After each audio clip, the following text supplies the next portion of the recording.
तो तुम्हारा कहना है कि देवयानी रीना की बहन नहीं है, रीना की मां है। झूठ बोल रहे हो तुम, खुद को बचाने के लिए पुलिस को गुमराह कर रहे हो। नहीं sir, I am not lying. Reena के साथ 2 साल रिलेशनशिप के बाद मैं और रीना लिव इन में रहने लगे थे। I was madly in love with her. मैं अपनी पूरी लाइफ उसके साथ बिताना चाहता था।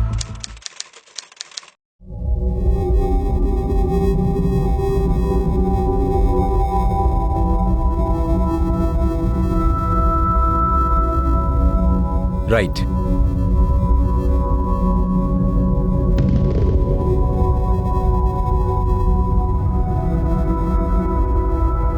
सो मिस रीना अरोरा, तुम एक बिगड़े हुए, रूड, एरोगेंट इंसान के साथ अपनी पूरी जिंदगी बिताना चाहोगी?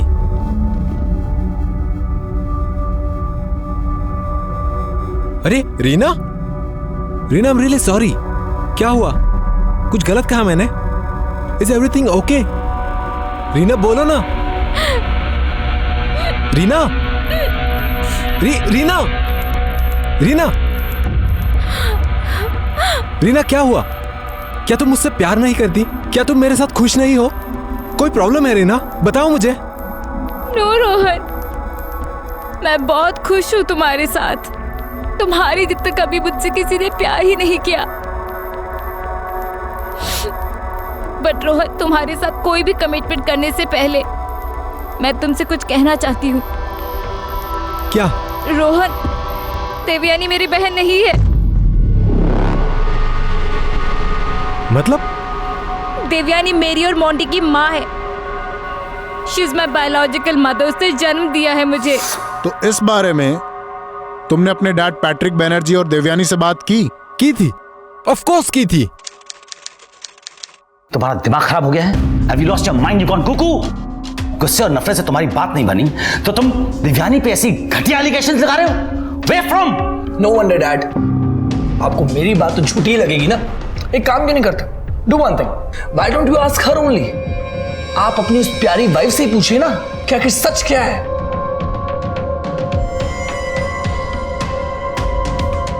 What's the matter? क्या बात है? वो रीना तुम्हारी बेटी? What? Just asking.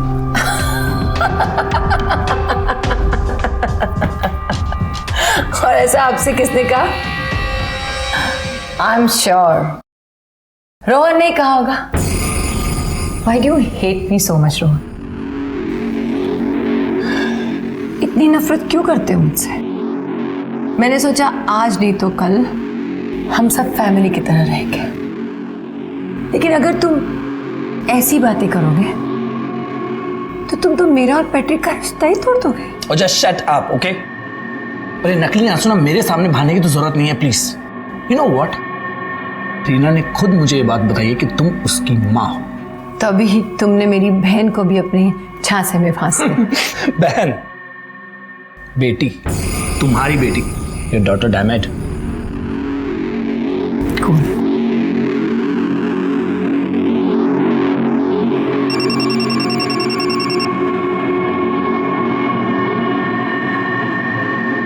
मोंटी? हाँ बोलो। पैट्रिक से बात करो और उन्हें बताओ कि तुम्हारा और रीना का और मेरा रिश्ता क्या है।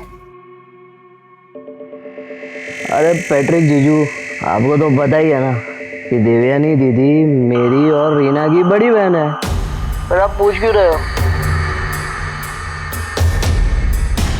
हैप्पी कि और कोई एलिगेशन लगाना बाकी है? बस रोहन, एक शब्द और नहीं तो भूल जाऊंगा कि तुम मेरे बेटे हो। Okay baby, you know me ना?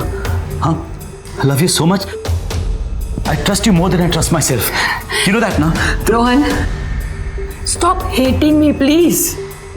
मैं पूरी कोशिश करती हूँ तुम्हें अपना बनाने के लिए, इस फैमिली को अपना बनाने के लिए। अपने दिमाग से मेरे लिए नेगेटिविटी निकाल दो। I don't deserve this. I don't deserve this. Baby please, baby सुनो, baby listen to me please. पापा मेरी बात सुनो, डोंट क्राई प्लीज। मुझे कोई आइडिया नहीं है कि रोहन ये सब क्यों कर रहा है। But I know baby. ये सब कुछ रीना रोहन से करवा रही है, क्योंकि मैंने उनकी रिलेशनशिप को एक्सेप्ट नहीं किया ना, तो वो हम दोनों के बीच में मिसअंडरस्टैंडिंग क्रिएट करना चाहती है ताकि मैं उन दोनों के रास्ते से हट जाऊं। शी इज टू स्मार्ट, इसीलिए मैं नहीं चाहती कि रीना रोहन से मिले। Anyways, I don't care what people thinks about me, but as long as you trust me, आपको मुझ पे भरोसा है ना? Of course, my babe. I love you. Love you.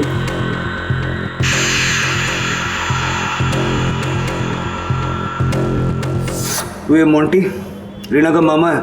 Monty Reena का छोटा भाई है, यानी कि दिव्यानी का बेटा। भाई एक चाय बोल। मोंटी देवयानी का बेटा है। जी।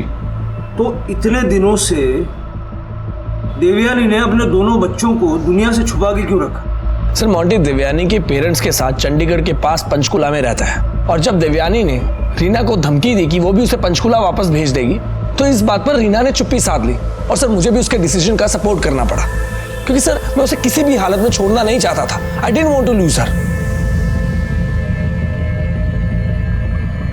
ये मोंटी का नंबर है। सर, मुझे इस देवयानी से ज़्यादा पैट्रिक पर हैरानी होती है। आई मीन, देवयानी ने अपने दोनों बच्चों को अपना भाई बहन बना के रखा और पैट्रिक को पता भी नहीं चला। वर्मन, हमारा कानूनी नहीं, प्यार भी अंधा होता है। लेकिन सर, यहाँ तो प्यार मंदबुद्धि भी है। रीना कई सालों से घर से गायब थी, उसने पता करने की कोशिश भी नहीं की। ये बात तो है। सर, राजीव खुराना को दिल्ली से ले आया। मैंने तो अपना बयान दे दिया, फिर आप लोग मुझे इस तरह क्यों घूर रहे हैं? और मुझे कुछ और नहीं पता है। वर्मन, मैंने सुना है कि मियाँ बीवी एक साथ रहते हैं तो एक दूसरे की परछाई जैसे हो जाते हैं। तुम और देवयानी तो सोचते भी एक जैसा हो। मतलब कैसे माँ बाप हो, अपनी बेटी को मार दिया? मेरी बेटी जिंदा है और वो यूएस में। अभी तुमने स्टेटमेंट दिया कि तुमने रीना को मार डाला, अब कह रहे हो जिंदा है और यूएस में है। रीना मेरी बेटी नहीं थी, मेरी बेटी विनी है। देवयानी की पैट्रिक से शादी होने के बाद वो पैट्रिक ने उसे गोद ले लिया। फिर रीना किसकी बेटी है? जिसके साथ देवयानी पहले रहती थी।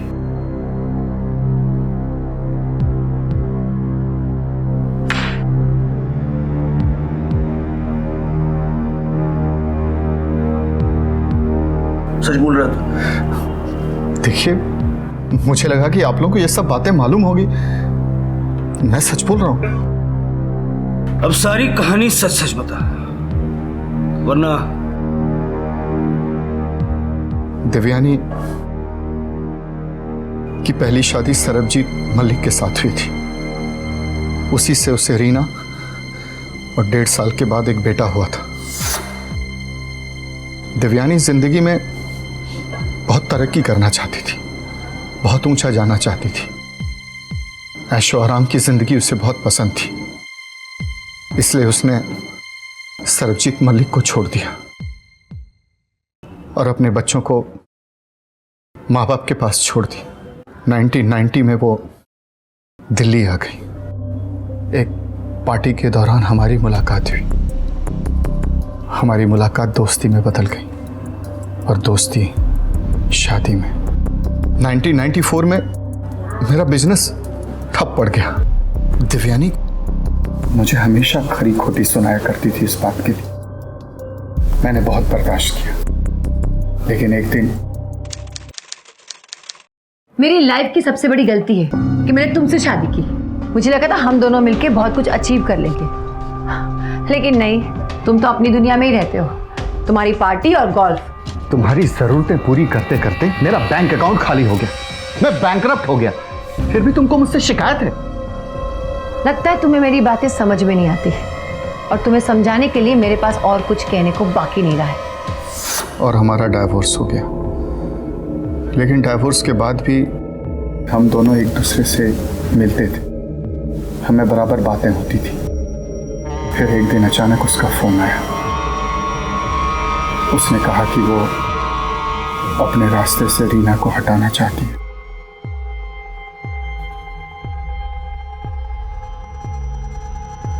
रीना को मारकर तुम्हें क्या मिलने वाला था? देवयानी की खुशी। देवयानी में एक अजीब सा चार्म है, कमाल की कशिश है। कोई भी उसकी तरफ खींचा चला आता है। उसने जो भी कहा मैंने मान लिया और मैं तैयार हो गया।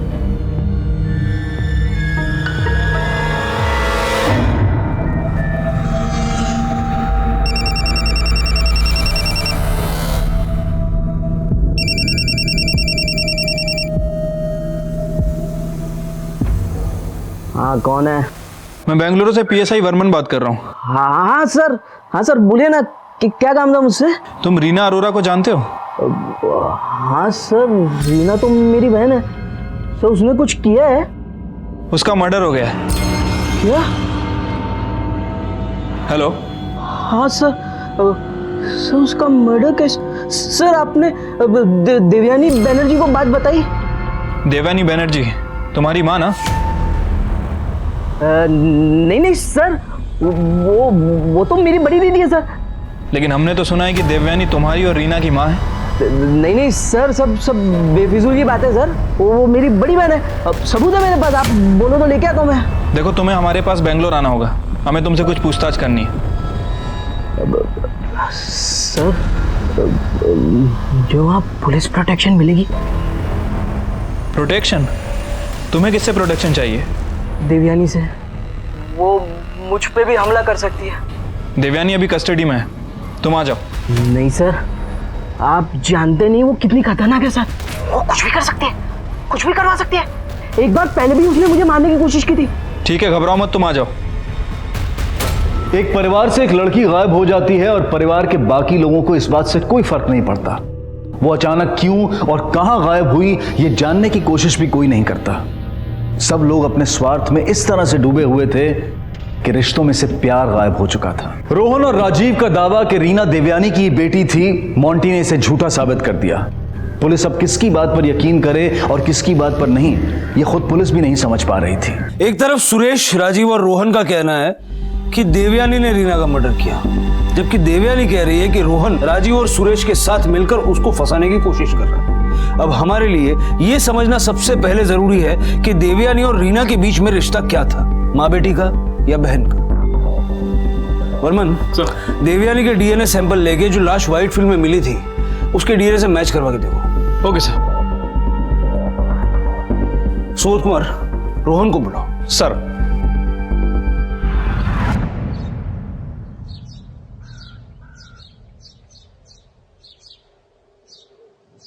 मुझे लगा कि यहाँ खुले में तुम जरा खुल के बात कर पाओगे। जानना क्या चाहते हैं आप? हमारी मोंटी से बात हुई तो उसका कहना है कि देवयानी रीना की बहन है। मोंटी देवयानी से डर रहा है जैसे रीना डरती थी। ये भी तो हो सकता है कि तुम झूठ बोल रहे हो, खुद खून करके सारा ब्लेम देवयानी पर डाल रहे हो। नहीं, मैंने रीना को नहीं मारा है। इनफैक्ट मुझे तो डर था कि कुछ तो गलत होने वाला है। और ऐसा डर क्यों लग रहा था? मेरा करियर अच्छे से नहीं चल रहा था। रीना मेट्रो रेल में काम करती थी, ठीक ठाक कमा रही थी। इनफैक्ट हम में से वो ही थी जो घर को सपोर्ट कर रही थी, घर को चला रही थी। हाँ रोहन, आई नो, बट हम अभी शादी कैसे कर सकते हैं?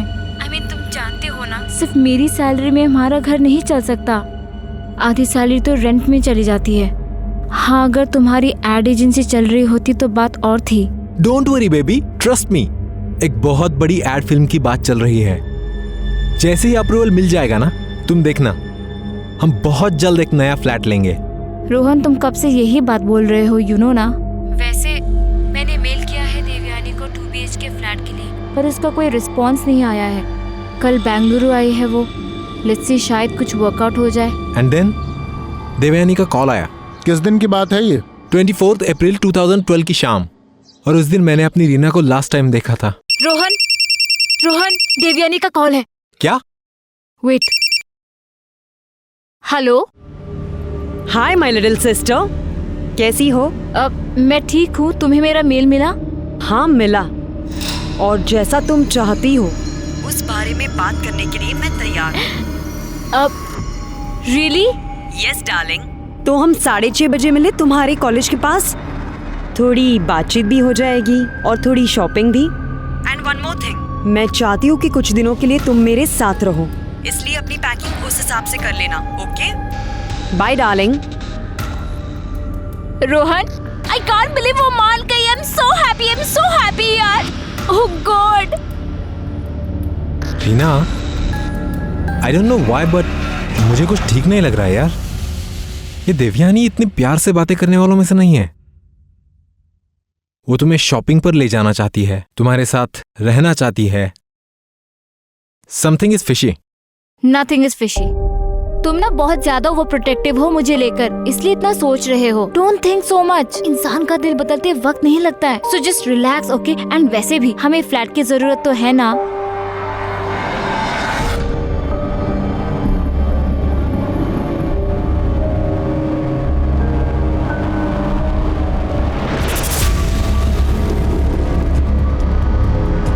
कहाँ है वो? आ गई।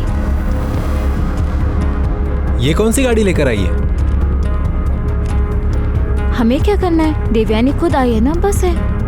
चलो मैं चलती हूँ। हाँ बाबू, उससे बात हो जाए ना, प्लीज मुझे कॉल करना।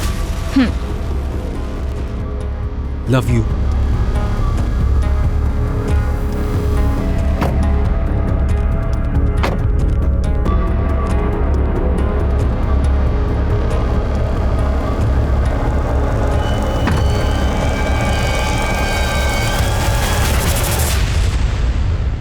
फिर क्या हुआ? 1 घंटे बाद अराउंड 7:45 PM को जब मैंने उसे कॉल किया, उसने फोन नहीं उठाया। मुझे लगा कि शायद बिजी होगी, फ्री होकर कॉल कर लेगी। लेकिन उस दिन के बाद से मैंने उसकी आवाज नहीं सुनी सर। मैंने उसे कई बार फोन किया पर कुछ नहीं हुआ। रीना का मैसेज?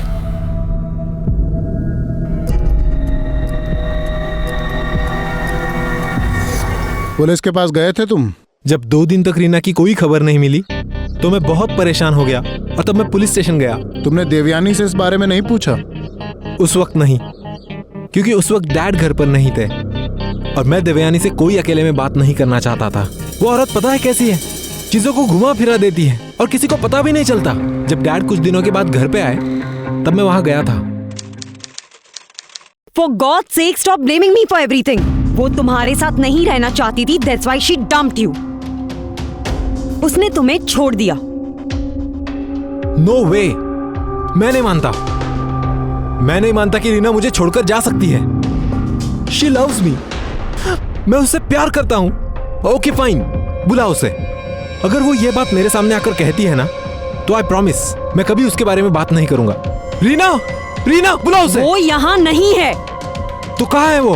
हाँ, इस सूटकेस के अंदर।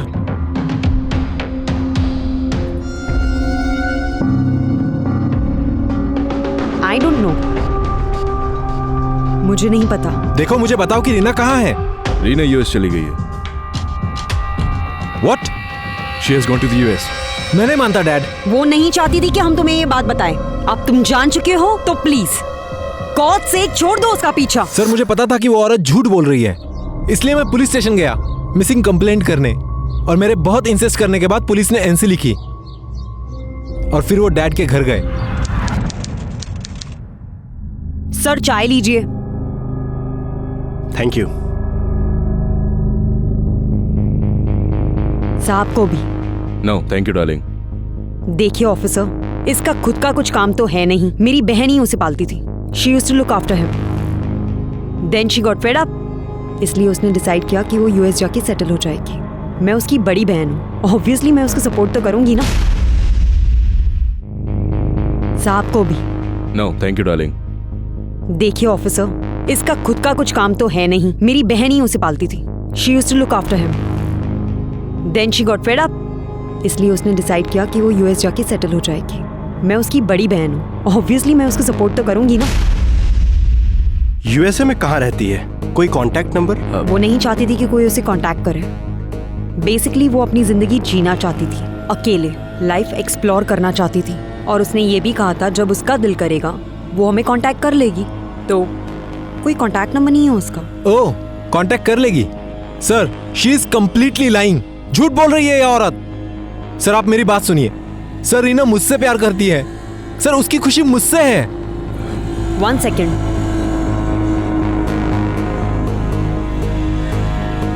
ये रहा उसका रेजिग्नेशन लेटर जो उसने बेंगलुरु में दिया था। बेंगलुरु मेट्रो रेल को भेजा था। ये रीना के सिग्नेचर है? सर ये सिग्नेचर तो रीना के ही लग रहे हैं। सर ये औरत धोखेबाज है सर। मेरी बात मानिए सर आप। Stop it Rohan, just stop it. Anything else? Okay thanks. Thank you officer. Thank you. Thanks? कहाँ जा रहे हैं आप? रीना के बारे में कौन पता करेगा? उसका क्या? अरे रीना की सगी बहन जब खुद बोल रही है, सबूत दिखा रही है, तो हम क्या करें? वो तुमसे दूर रहना चाहती है, तुम दूर रहो। तंग करना बंद करो, चलो। I was helpless sir. मैं चाहकर भी कुछ नहीं कर पाया। इतने सालों में एक बार भी मेरे दिल ने नहीं माना कि रीना मुझे छोड़कर जा सकती है। Sir I am 100% sure Devyani ने ही रीना को मारा है। उसी ने उसका मर्डर किया है sir. Please sir don't leave that woman.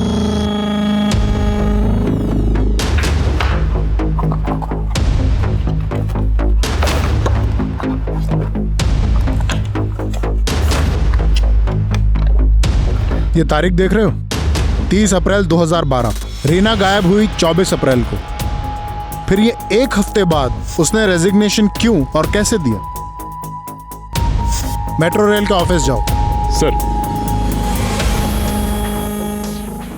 Sir Reena काफी दिनों से ऑफिस नहीं आ रही थी, तो हमने उसे कॉल किया। कॉल का उसने कोई रिप्लाई नहीं दिया, तो हमने उसे मैसेज किया, तो उसका जवाब आया कि वो बीमार है। कुछ दिनों तक फिर उसका कोई अता पता नहीं था। एक्चुअली कंपनी का लैपटॉप उसके पास था, इसलिए हमने उसे दोबारा से मैसेज किया कि वो कब ज्वाइन कर रही है। तो फिर उसका रिप्लाई आया कि वो जॉब छोड़ रही है और आगे की पढ़ाई के लिए वो अब्रॉड जा रही है। हमने उसे मैसेज किया कि ठीक है वो रेजिग्नेशन लेटर दे जाए और कंपनी का लैपटॉप एंड पॉलिसी, पर कुछ दिनों के बाद बदले में उसने रेजिग्नेशन लेटर मेल कर दिया। सर 1 मिनट मैं आपको दिखाती हूँ। हाँ सर ये रहा। बस? नहीं सर, एक्चुअली सॉफ्ट कॉपी हमारे कंपनी के पॉलिसी के अकॉर्डिंगली हम एक्सेप्ट नहीं कर सकते। हमें हार्ड कॉपी चाहिए था उसके सिग्नेचर के साथ। हमने उसे मैसेज किया ही था। उसके कुछ दिनों के बाद ही एक पायल नाम की लड़की लैपटॉप और उसके साथ रेजिग्नेशन लेटर दे गई। ये पायल आपके ऑफिस में काम करती?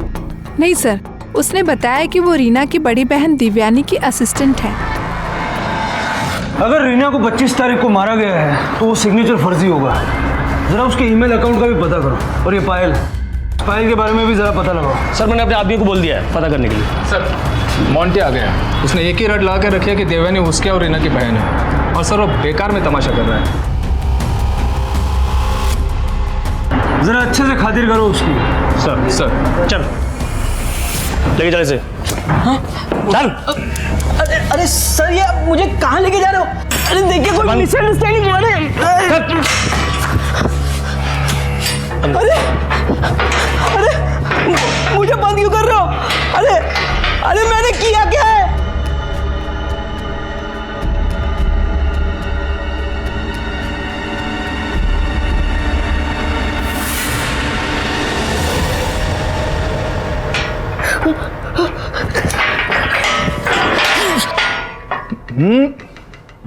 दिनेश साहब आ रहे हैं। अब तो तू गया सब।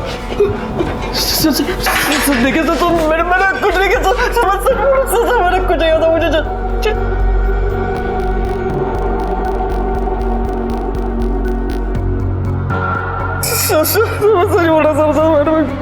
ये क्या है? ड्रग्स करता है? नहीं सर, मैं ड्रग्स नहीं करता सर। झूठ बोल रहा है? झूठ बोल रहा है? प्लीज। रीना को क्यों मारा तूने? सर मैं रीना को क्यों मारूंगा सर? रीना तो मेरी बहन है ना सर। अगर रीना को मारा ना तो सोच देवयानी ने मारा होगा सर। देवयानी भी तो रीना की बहन है, वो रीना को क्यों मारेगी? मेरी बहन नहीं है सर।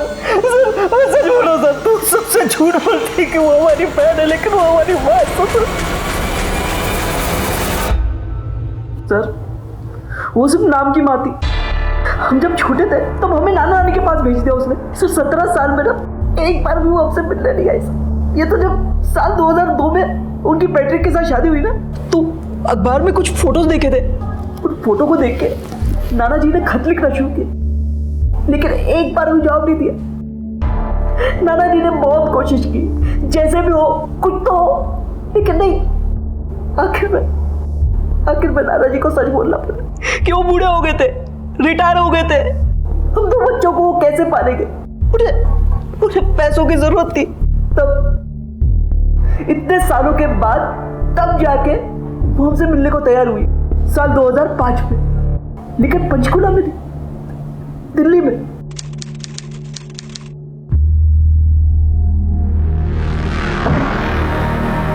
हाय, लेट मी गेस, तुम रीना हो और तुम मॉन्टी, करेक्ट? मैं तुम दोनों का खर्चा उठाने के लिए तैयार हूं, लेकिन मेरी एक शर्त है। मैं तुम दोनों की मां नहीं, बहन हूं। लेकिन वो क्यों? तुम्हें पैसे चाहिए या नहीं? कूल, तुम दोनों चाहो तो मेरे साथ बेंगलुरु आ सकते हो, वरना पंचकुला में भी रह सकते हो। Whatever you want. मैं बेंगलुरु आना चाहती हूँ। मैं पंचकुला ही रहूंगा। नाना नानी का ख्याल रखने के लिए कोई नहीं है ना? ठीक है, मॉन्टी, मैं तुम्हें 50,000 रुपया महीने का दूंगी, तुम्हारे लिए और नाना नानी के लिए, ठीक है? लेकिन याद रखना, मैं तुम दोनों की माँ नहीं, बहन हूँ।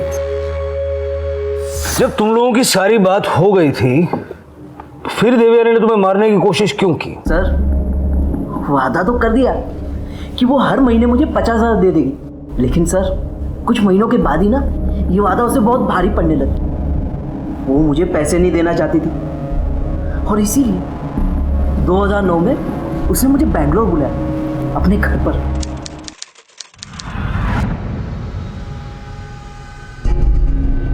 हाय मॉन्टी, अभी मैं ऑफिस जा रही हूँ, तुम यहाँ आराम से बैठो। जो भी खाना है ना सर्वेंट को बोल देना, जो भी करना है करना, okay? Relax, feel at home. Cheers. Enjoy yourself, okay? Don't feel shy, ठीक है? बाय, सी या।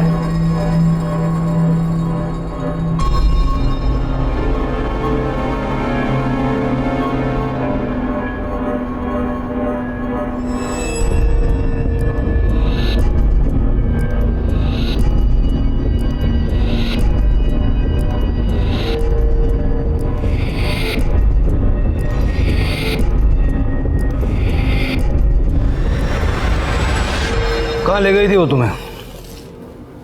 Rehab centre. सर, वहां पे ना बड़े अजीब अजीब किस्म के लोग थे। मुझे तो हर पल यही डर लगता था कि कहीं वो मुझे मरवा ना दे, इसलिए मैं वहां से भाग के वापस पंचकुला आ गया। तो तुम्हारे पीछे नहीं आई? नहीं।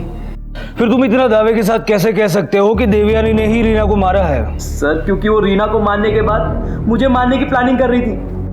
मुझे उसने फिर से अपने बेंगलोर वाले घर बुलाया। 24 अप्रैल की शाम को जब मैं वहां पे पहुंचा। Hi Monty, all okay?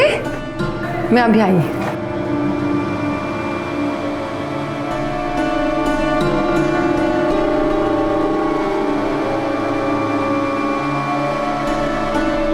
Monty, drink for you. Cheers. तुम पियो, मैं अभी आती हूँ, ओके?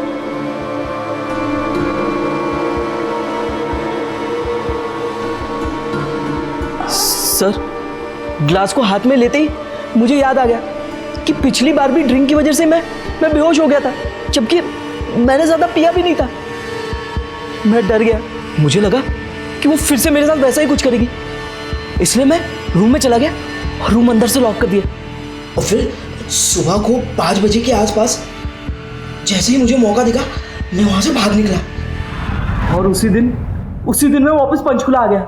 सर, मुझे आज भी लग रहा है कि वहां जरूर कुछ ना कुछ खौफनाक हुआ होगा।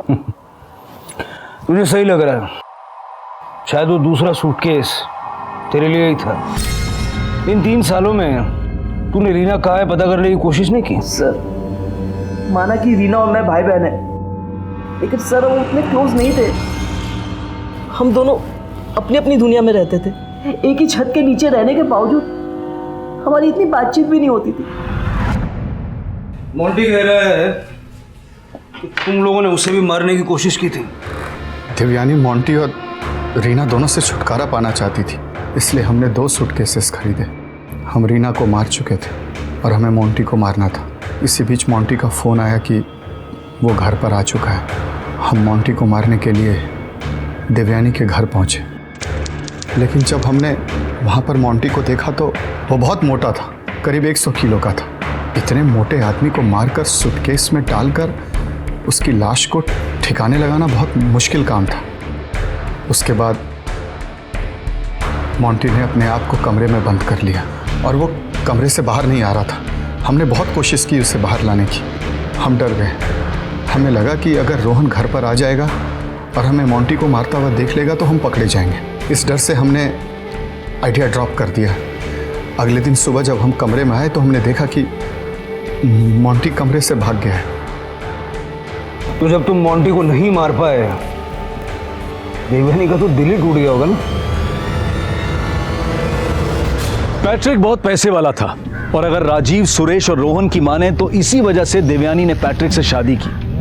लेकिन सोचने वाली बात यह है कि अगर वाकई में रीना देवयानी की बेटी थी तो पैट्रिक देवयानी की हर बात को इतने सालों तक सच कैसे मानता रहा? पैट्रिक बैनर्जी को बुलाओ। Sir okay sir. देवयानी का असिस्टेंट आइए, पायल। ये रीना का इस्तीफा तुमने उसके ऑफिस में दिया था? हाँ सर।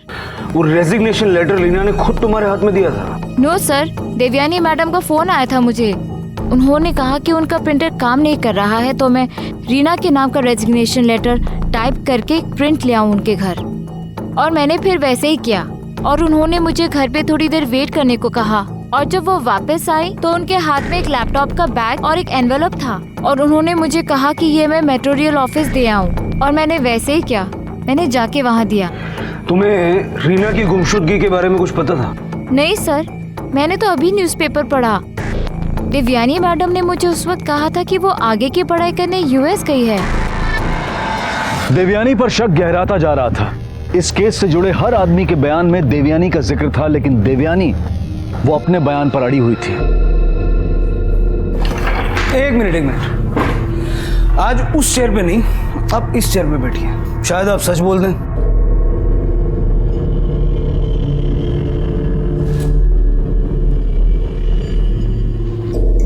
आज आपको इसकी बहुत ज्यादा जरूरत पड़ेगी क्योंकि आपका झूठ पकड़ा गया ना। रियली? तो आप ही बता दीजिए कैसे? रीना को मारने के बाद आपको रोहन के अलावा ऐसा कोई ज्यादा खतरा था नहीं, लेकिन आप तब फंस गई जब मेट्रो रेल के ऑफिस से रीना के लिए कॉल्स और मैसेजेस आने लगे। उनसे तो आपने ये भी कह दिया कि वो नौकरी छोड़ के यूएस चली गई, लेकिन उसके बाद रीना के ऑफिस में रेजिग्नेशन भेजने के लिए आपने उसका मेल आईडी एक्सेस करने की कोशिश की। पासवर्ड ना होने की वजह से ईमेल कंपनी से पासवर्ड लेने के लिए आपने उनको एक अमाउंट चुकाई, जो आपने अपने क्रेडिट कार्ड से चुकाई। ये देखिए, ये सिग्नेचर एक्सपर्ट्स की रिपोर्ट। लेकिन बात बनी नहीं, फिर आपने रीना के जाली दस्तखत किए। अब मुझे ये बताइए, अगर रीना जिंदा थी तो आपको ये सब करने की जरूरत क्या पड़ी? जब यहाँ तक की कहानी आपने बताई है तो आगे की कहानी भी आप ही बता दीजिए। बिल्कुल, मैं ही बताऊंगा। रीना और मोंटी के ब्लैकमेलिंग से अब तंग आ गई थी।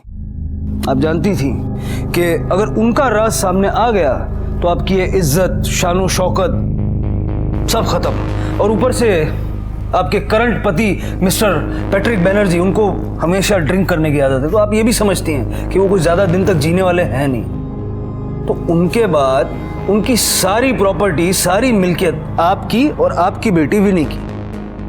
अब देखा जाए तो रीना और मोंटी भी आप ही के बच्चे हैं, लेकिन उनके लिए आपके अंदर कोई फीलिंग नहीं थी। वो आपके लिए एक बोझ थे, गलती थे। लेकिन विनी को आप असल में दिल से प्यार करती थी। अब हुआ क्या? रीना की वजह से आपको आपकी प्लानिंग खराब होती हुई नजर आई और ऊपर से उसका अफेयर हो गया आप ही के सौतेले बेटे रोहन के साथ। तो आपने तय किया कि मोंटी और रीना को रास्ते से हटाना है, और इसमें आपका साथ दिया सुरेश और राजीव ने। आपने सोचा होगा कि रीना को गोली मार देते हैं, इसलिए शायद आपने वो पिस्टल भी खरीदी जो बाद में आपने सुरेश को दे दी। लेकिन बाद में आपने रीना को गला घोंट के मार दिया, और शायद मोंटी को भी आप वैसे ही मारने वाली थी।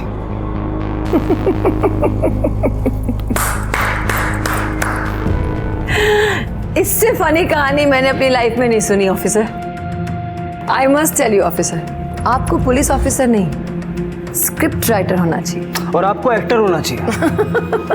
वो क्या है ना, वो अच्छे एक्टर्स मिलते नहीं हैं आजकल।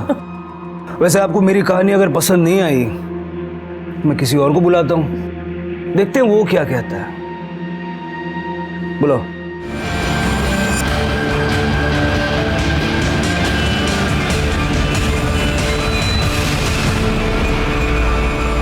हाँ भाई, 24 अप्रैल को क्या हुआ था? थे ना वहाँ पे? सर वो राजीव सर उस दिन दोपहर में ही दिल्ली से आ गए थे और होटल हिल व्यू में रुके थे। मैंने एक कार रेंट पे लिया और मैडम को और राजीव सर को साथ लेकर रीना के कॉलेज गया। थोड़ी देर इंतज़ार करने के बाद रीना रोहन के साथ कार में आई। जब उसने राजीव सर को देखा तो हैरान हो गई। हेलो, ये कौन है? और आपकी गाड़ी में? Nothing, he is my friend. ये रीना। हाय रीना। लेकिन मैडम के कहने पे वो गाड़ी में बैठ गई। मैडम ने उसे पानी पीने को दिया कार में, लेकिन उन्होंने पहले से ही उसमें बेहोशी की दवा मिला दी थी। तुम्हें प्यास लगी होगी ना, ये लो पानी पी लो। Thank you.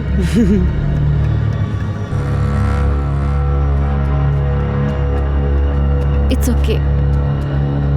कितनी प्यास लगी हो उसे। 1 सेकेंड। हेलो, हाँ हम लोग पहुंच रहे हैं, तुम आराम करो।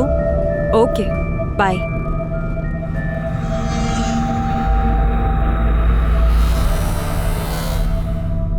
अरे सुरेश सुरेश, वहां रुको जरा, साड़ी की दुकान के पास। Okay madam. आज मेरी डॉल के लिए अच्छी सी साड़ी खरीदते हैं। मैंने इसे कभी साड़ी में नहीं देखा। हाँ? तुम इसे ले जाकर शॉपिंग कराओ, मैं कार के पास ही वेट करता हूँ। Okay let's go.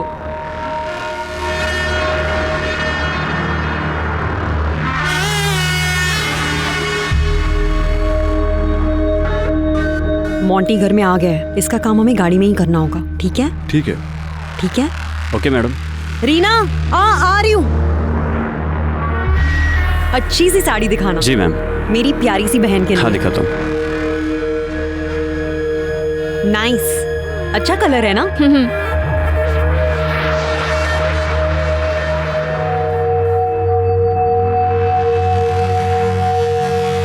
हाँ, दिस इज ब्यूटीफुल।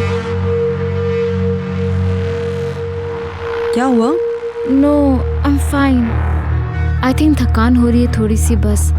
एक काम करते हैं, घर चलते हैं। ओके, थैंक यू, ठीक है नेक्स्ट टाइम आएंगे। कम।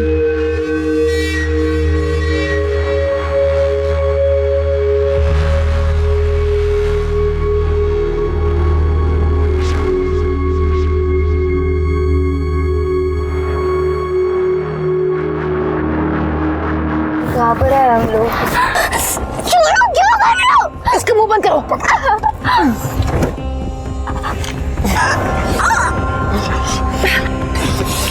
ठीक से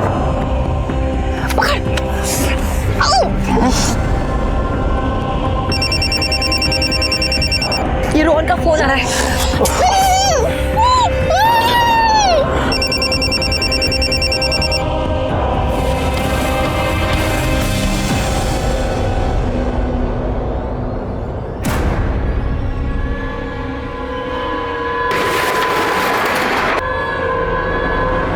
क्योंकि वो बहुत मोटा हो गया था। एक साथ 2 लाश को ठिकाने लगाना मुश्किल था।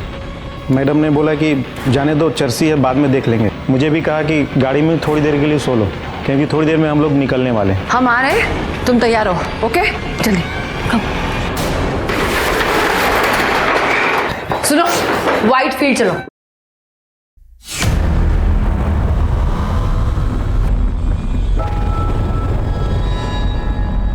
ये जगह ठीक है, बैग निकालो।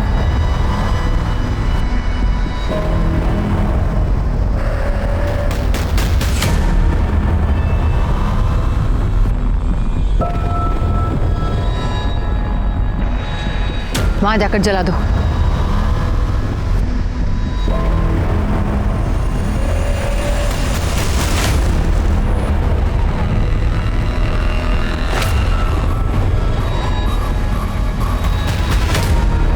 मैडम अपने घर चली गई और राजीव सर होटल। दूसरे दिन मैंने राजीव सर को एयरपोर्ट ड्रॉप किया। जब मैंने उनसे मोंटी के बारे में पूछा तो उन्होंने कहा कि भाग गया। ठीक है, लेके जाओ इसको। देवयानी जी, अब भी अपने बचाव में कुछ कहना बाकी है आपको? पुलिस महीनों तक देवयानी बनर्जी से रीना अरोड़ा मर्डर केस में उसके इन्वॉल्वमेंट को लेकर पूछताछ करती रही, लेकिन सर्कमस्टेंशियल एविडेंसेस और गवाहों के बावजूद देवयानी अपने बेगुनाह होने के बयान पर अड़ी रही। दूसरी तरफ पैट्रिक पर भी पुलिस का शक गहराता जा रहा था। पुलिस को यह बात बहुत अजीब लग रही थी कि पैट्रिक को रीना की गुमशुदगी के बारे में कोई जानकारी नहीं थी। क्या पैट्रिक वाकई सबसे अनजान था? क्या है ये?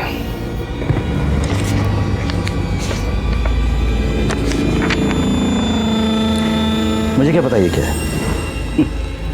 मैं समझा देता हूं ये क्या है। रीना के मर्डर से 3 महीने पहले व्हाइट फील्ड में ठीक उसी जगह आप गए थे जहां उसकी लाश को जलाया गया था, और वो दूसरी जगह बेंगलोर मैसूर हाईवे, ये वही जगह है जिसे देखने के लिए देवयानी और सुरेश भी गए थे। मुझे वहां पे एक जमीन पसंद आई थी, खरीदनी थी, इसलिए मैं अपने दोस्तों के साथ उधर गया था। क्या बुरा है इसमें? रीना के मर्डर से पहले आपकी फोन पे देवयानी से 50 मिनट तक बात हुई, और उसके मर्डर के 2 घंटे बाद आपने देवयानी के साथ 40 मिनट तक बात की। क्या बात हुई थी? कम ऑन ऑफिसर, वो मेरी वाइफ है।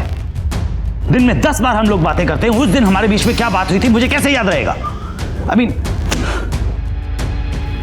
आपकी शादी से अब तक आप दोनों के बीच 20 मिनट से ज्यादा बात कभी हुई नहीं। फिर उस दिन अचानक क्या प्यार उमड़ रहा था दोनों के बीच? वैसे ये साबित तो नहीं होता ना कि मैं इस मर्डर में इन्वॉल्व था।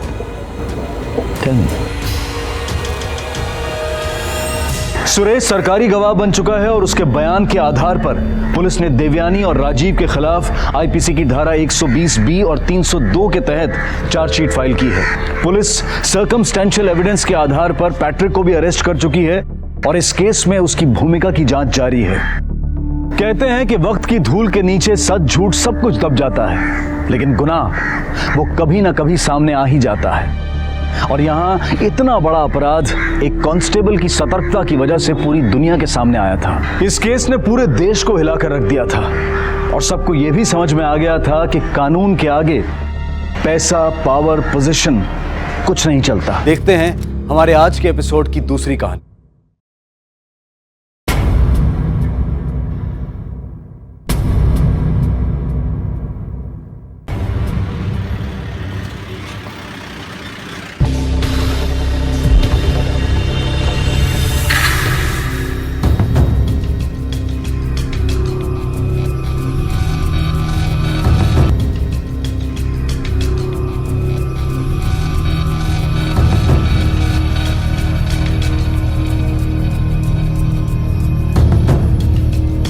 जल्दी चलो, शाम होने से पहले पहुंचना है।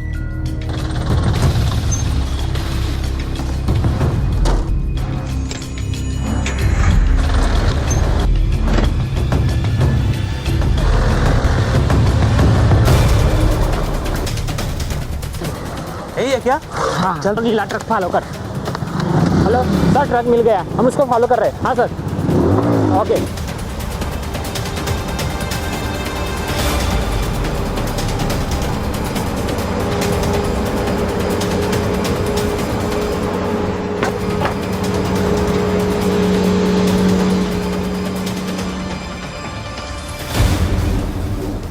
हाँ सर, गाड़ी मिल गई है।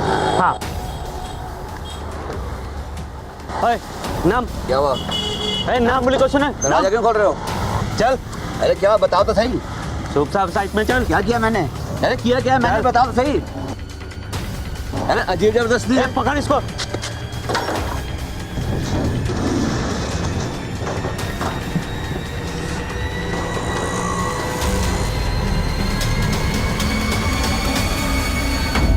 नमस्कार, आदाब। क्राइम पेट्रोल डायल 100 के ब्लैक हेडलाइन सप्ताह में आप सबका स्वागत है। आज हम आपके सामने पूर्वोत्तर भारत का एक ऐसा हैरान कर देने वाला केस लेकर आए हैं जिसे सुलझाने में आसाम पुलिस को नाकों चने चबाने पड़े। एक छोटी सी जगह से उठे सवाल ने इतना विकराल रूप धारण कर लिया कि उसकी गूंज राज्य और केंद्र सरकार के गलियारों तक पहुंच गई। इसकी जड़ें इतनी गहरी थीं कि जिनके हिलने से नॉर्थ ईस्ट के कई परिवारों के जीवन में भूकंप आ गया। और न सिर्फ पूर्वोत्तर बल्कि इसकी हलचल का असर भारतवर्ष के कई शहरों और कस्बों में देखा गया।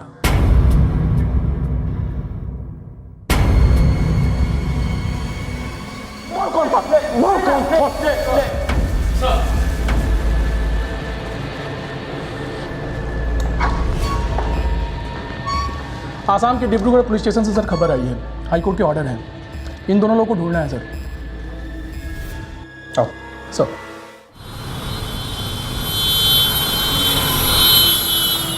उसकी बॉल स्विंग होते हुए अंदर आई और मैं लास्ट मोमेंट पे बैट लगा दिया, सीधा चौका। क्या बात है। लेकिन ईशान, अगर तुम्हारी टाइमिंग मिस हो जाती तो क्या, स्नेको के कॉट बिहाइंड। इसलिए मैं हमेशा कहता हूँ स्ट्रेट बैट से खेलो ना। स्ट्रेट बैट से खेलोगे कॉन्फिडेंस आ जाएगी। अच्छा ओके, अगली बार से खेल लूंगा। बैट मेरा फोन का है। अभी तुम फोन के एडिक्ट होने लगे हो ईशान। चलो अंदर है।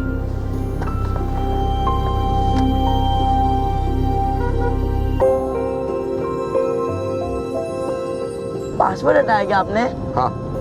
क्यों डैड?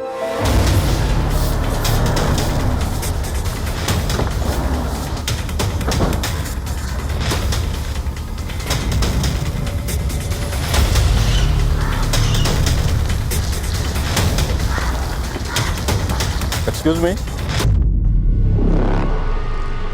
राजू, लो पकड़ो। जी कहिए। रघुवीर कौन है?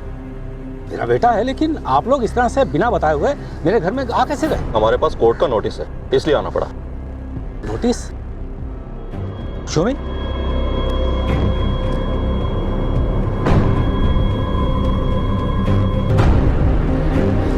बहू, रघुवीर कहाँ है? क्या हुआ माँ जी? पुलिस उसके बारे में पूछ रही है, कहाँ गया है वो? माँ जी वो तो ईशान को लेने क्रिकेट एकेडमी तक गए हैं। What about my privacy, Dad? Privacy? Mobile दिलवाने की एज में मोबाइल मिल गए ना। प्राइवेसी की जब एज होगी, प्राइवेसी भी मिल जाएगी। लेकिन dad, Ishaan, I found some clips तुम्हारे मोबाइल में। लेकिन ऐसे क्लिप्स देखना इज वेरी रॉन्ग। ये कुछ एजुकेशन नहीं है, ये मिसगाइड कर देगी। I hope you understand. Sorry. ठीक है ईशान, इट्स ओके। इस उम्र में हर एक से हो जाता है। Don't feel embarrassed.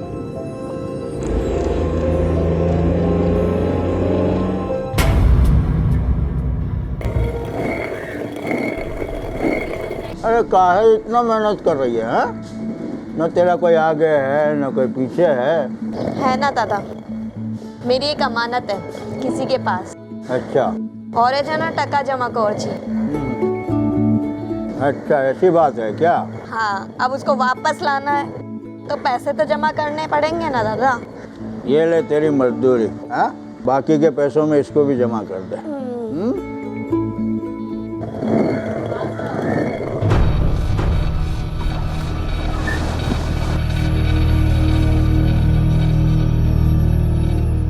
मम्मा, आप जानते हो आज मैच में क्या हुआ? एक मिनट बेटा, सुनिए, पुलिस के कुछ लोग आए हैं अंदर हाई कोर्ट के ऑर्डर लेकर। पता नहीं बात क्या है, बता नहीं रहे हैं, लेकिन आपका इंतज़ार कर रहे हैं सब लोग।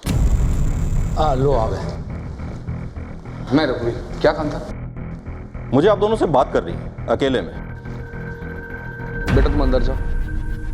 रुको बेटा, क्या नाम है तुम्हारा? ईशान। बेटा मुझे तुम्हारी एक फोटो चाहिए। तोमर, एक फोटो लो। बेटा हमारी तरफ देखिए।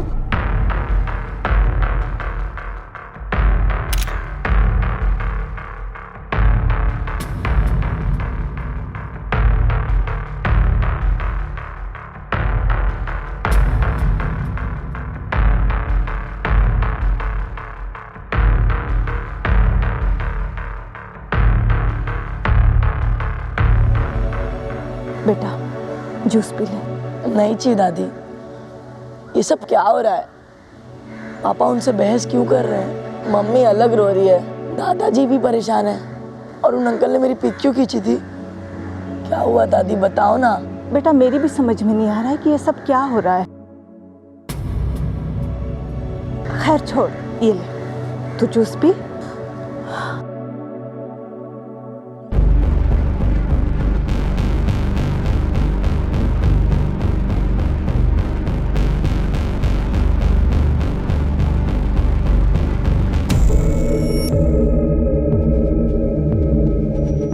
तुम लोगों को कितनी बार बोला है कि अंदर खेला करो? चलो जाओ अंदर। अरे दादा नमस्ते। तू अंदर घुसी कैसे? अंदर कैसे मतलब? जैसे हमेशा आती हूँ। पी रखी है क्या? हद कर दी, पागल हो गई है क्या? फिर पागल हो गए हो क्या दादा? हाँ, बुद्धि भ्रष्ट हो गई है। मुझे नहीं बचाने। झुमकी झुमकी दादा, मैं यही रहती थी, मैंने बच्चा शामिल है यहाँ पे दादा। दादा आप चलो आप मैडम को बुलाओ। दादा मैडम को बुलाओ। इतनी जोर से धक्का मारूंगा दोबारा उठने लायक नहीं रहेगी। बेटा दादा मेरा शामिल है दादा। चल दादा मेरा बेटा, दादा मेरा बेटा।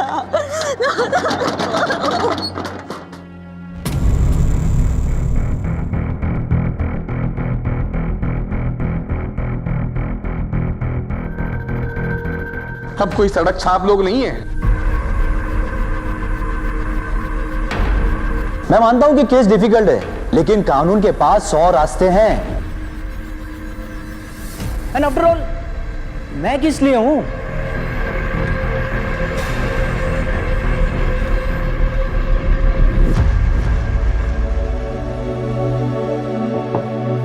डैड, अंदर आ जाऊं?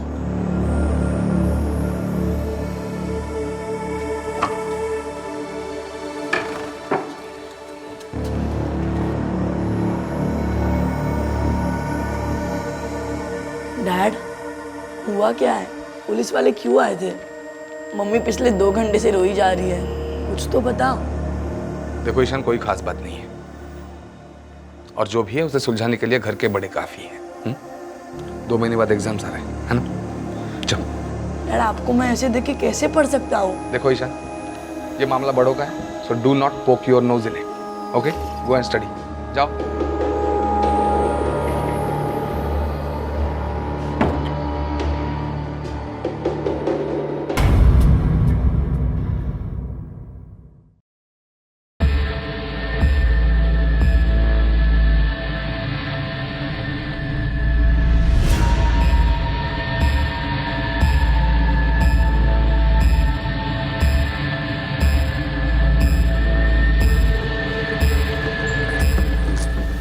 बहुत मस्ती करता था, स्कूल में जेल आता था, और ना उसकी मम्मी घर से बाहर फेंकती है। हाँ, और वो रोते रोते जंगल में चले गया। बेटा बेटा, मेरा एक छोटा सा बच्चा यहाँ रहता था, श्याम, तुमने देखा क्या उसको? मैंने तो नहीं देखा। आपने देखा? हाँ, पहले था, लेकिन अब नहीं है।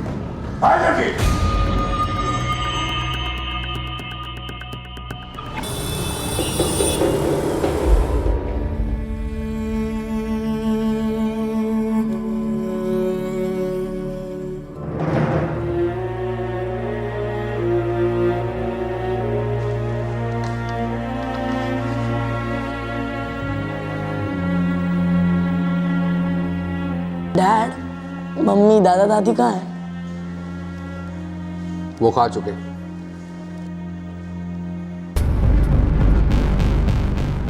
Are you sure? मतलब क्या है तुम्हारा? आई एम लाइंग, झूठ बोल रहा हूं मैं। चुपचाप खाना खा और सो जा, कल स्कूल है। Good night.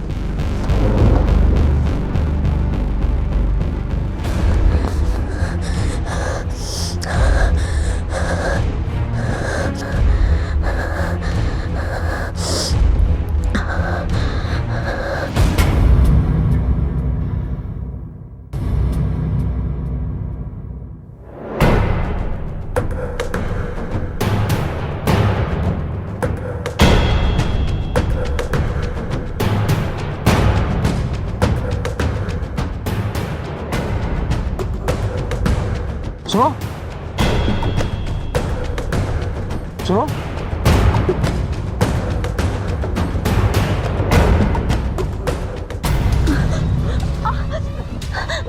मैंने कुछ नहीं किया। तुम यहाँ कैसे आई? किसने मारा तुम्हें? देखो डरो मत, अगर तुम बताओगे नहीं तो पुलिस तुम्हारी मदद कैसे करेगी? चलो जल्दी आओ। अरे डरो नहीं, आ जाओ।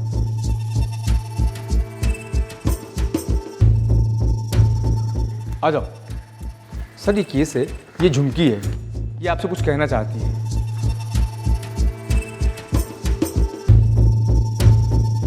बुआ बैठ।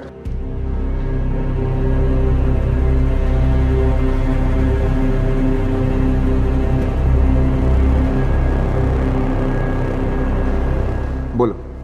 डरो मत, साहब भाल मानो आज से, इन्हें सब कुछ बता दो, ये तुम्हें इंसाफ दिलाएंगे।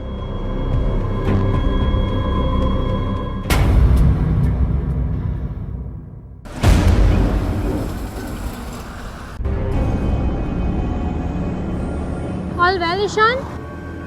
नहीं यार, I am feeling very restless, कुछ समझ ही नहीं आ रहा। चल मार यार, तेरा केस हैंडल करने के लिए मेरे पापा है ना। मेरा केस?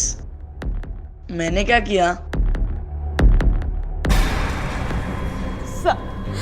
साहब उन लोगों ने मेरे बच्चे को जबरदस्ती अपने पास रखा हुआ है और सब वो लोग मुझे मेरा बच्चा वापस ही नहीं कर रहे साहब। कौन लोग? तुम्हें भय ना पापा, तसल्ली से बताओ क्या हुआ। साहब 1 साल पहले एक आदमी ने मुझे अपने झूठे प्यार के जाल में फंसा लिया और पेट से कर दिया और साहब उसके बाद छोड़कर भाग गया।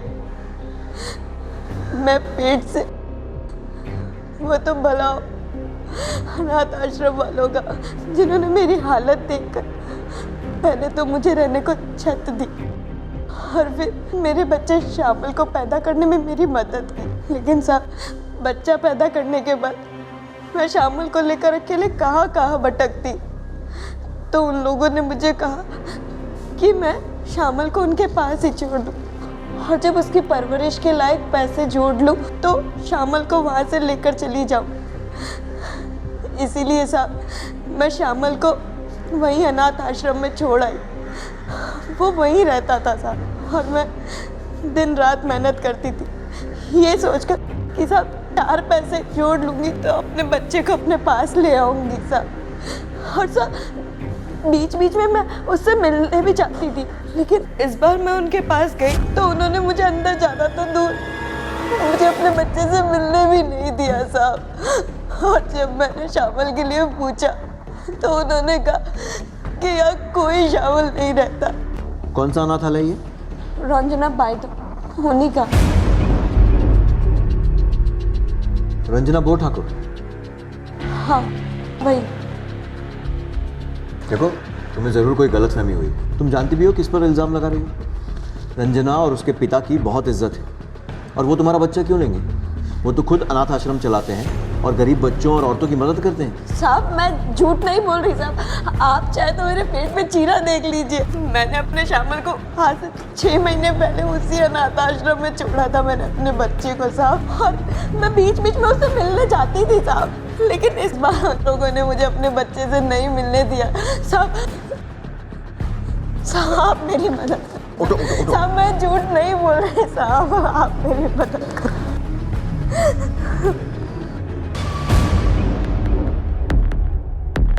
आई डोंट नो ईशान, मुझे तुम्हें बताना चाहिए या नहीं। अंकल आंटी ने तुम्हें अडॉप्ट किया था। आई मीन बायोलॉजिकली तुम उनके बेटे नहीं थे और ऊपर से उन्होंने तुम्हें इलीगल तरीके से अडॉप्ट किया था, इसीलिए कानून के हिसाब से तुम्हें फिर ऑर्फनेज भेज दिया जाएगा। एक तरफ एक माँ थी जो अपने बच्चे को तलाश रही थी और वहीं दूसरी तरफ एक बच्चा था जो अपने वजूद को तलाश रहा था। संवेदनाओं ने वक्त के साथ विडंबना की शक्ल ले ली थी। पिछले कई सालों से इलीगल एडॉप्शन का कारोबार बड़े आराम से चल रहा था। सैकड़ों बच्चे गैर कानूनी तरीके से एडॉप्शन में दिए जा चुके थे।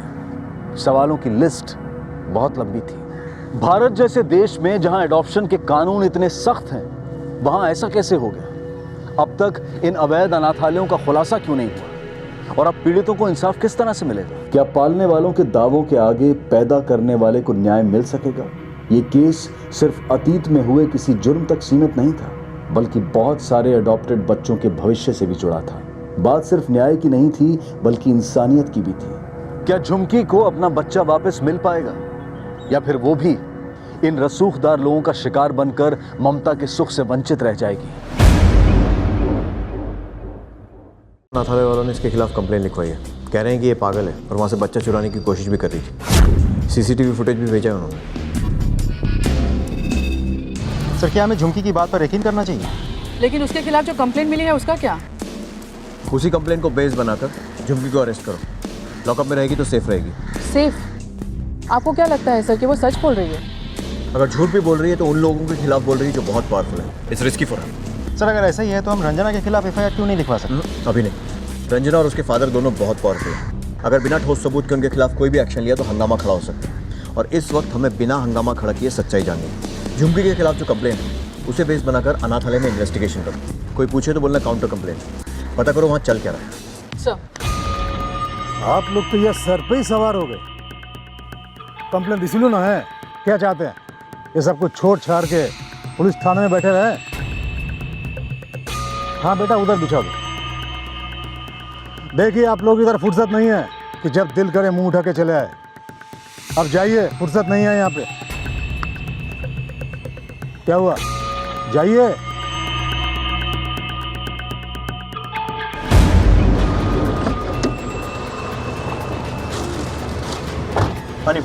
सर, बहुत बदतमीजी से बात किए हैं। वैसे तो काफी खानदानी लोग हैं, शायद किसी बात पर चिढ़ गए हों, और इंसान तभी चिढ़ता या गुस्सा होता है जब कोई उसकी दुखती रख दबा दे। सर, अब मुझे समझ में आ रहा है इन लोगों ने झुमकी को बच्चा क्यों नहीं दिया। या तो इस अनाथ आश्रम में इस बच्चे की मौत किसी कारण की वजह से हो गई होगी और अपने ऊपर आरोप ना आ जाए, इसीलिए ये लोग अभी झुमकी को पहचानने से इनकार कर रहे हैं और हमें भी कोई तरीके के जवाब नहीं दे रहे। कोई बड़ी खिचड़ी जरूर पकड़ी है। तो फिलहाल कुछ श्योरिटी के साथ नहीं कह सकते। तो अब अगर कुछ पक रहा है तो धुआं जरूर उठेगा। एक बार तुम भी ट्राई करो। अगर धुएं का सोर्स मिल गया तो आग का सोर्स भी मिल ही जाएगा।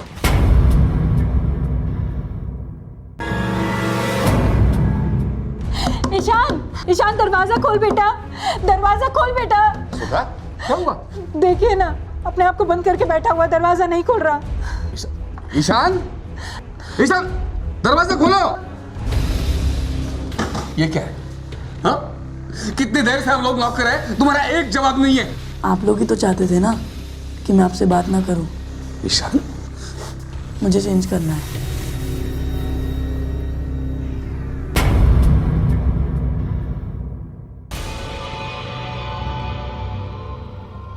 अरे मेरा बेटा थोड़ा पागल है। हम खा आपके जूनियर की बेइज्जती कर दी, लेकिन आप लोगों को थोड़ी समय के लिहाज करके आना चाहिए। जिस औरत के खिलाफ आप लोगों ने कंप्लेंट दर्ज करवाई है, यानी कि झुमकी, जो आपके हिसाब से यहाँ बच्चा चुराने आई थी, उसका तो कहना है कि उसका बच्चा रंजना जी ने चुराया है। बहुत करी खुआ। किसने नौकरी दी तुम्हें पुलिस में? किसने लिया पुलिस में? अरे कोई भी कुछ भी कहेगा और तुम उनके हमें पकड़ने चले आओगे। अरे तुम्हारी तो इज्जत करना भी बेकार है। सही क्या मेरे बेटे ने बेइज्जती करके? बाहर का रास्ता दिखाओ, और सुनो, इस बार सिर्फ अनाथ आश्रम से बाहर जाने का रास्ता दिखा रहा हूं। अगली बार अगर ऐसी बात की ना तो डिपार्टमेंट से बाहर निकालने का रास्ता भी दिखा दूंगा। समझ गए ना तुम? चलो जाओ, जाइए।